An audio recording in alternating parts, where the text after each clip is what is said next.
Fruit inspectors. A lot of people use this verse in Matthew chapter 7, 15 to 20, right? You will know them by their fruits.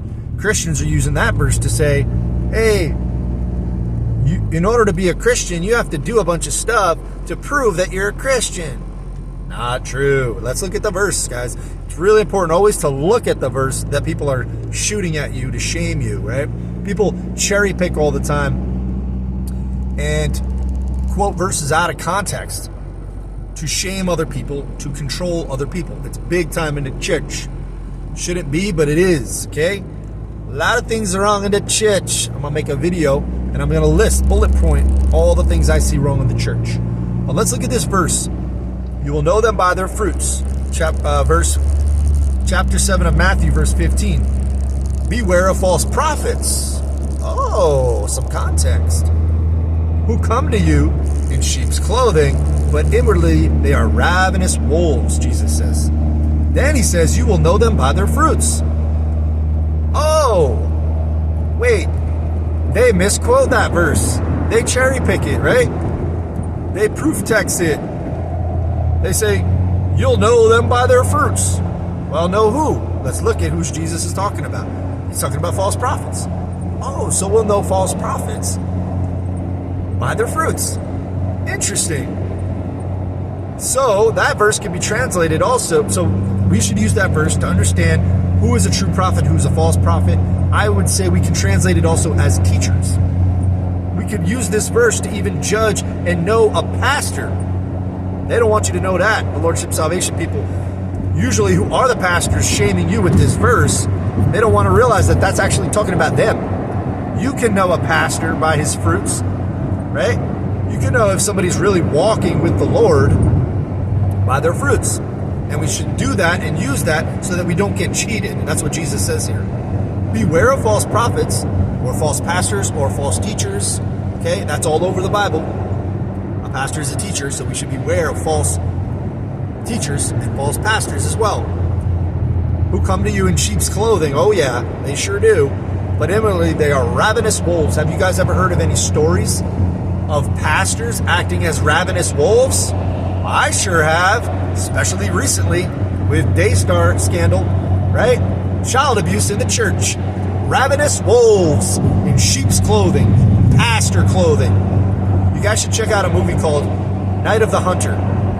It's a movie about a convict who is a murderer, and he dresses as a preacher. And he has a nice spiel where he quotes the Bible, and he really twists people's mind, and they think, oh, he's just a good old Christian.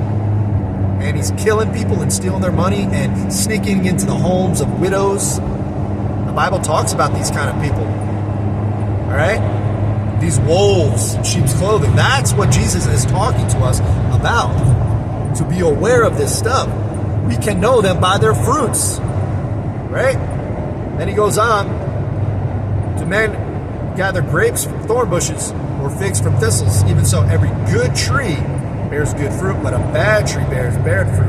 A good tree cannot bear bad fruit, nor can a bad tree bear good fruit. Every tree that does not bear good fruit will be cut down and thrown into the fire. Therefore, by their fruits you will know them. Know who? Verse 15, he tells us, he's talking about false prophets. They will be cut down, and they will be not used by God. Okay? Potentially they will be punished by God. Right? So that's what this verse is talking about. We're talking about being aware of these false teachers. Remember, Jesus, the only time Jesus got mad was in church. It was in the temple. It was in a religious institution. Every other time he was loving, and he just loved on everybody.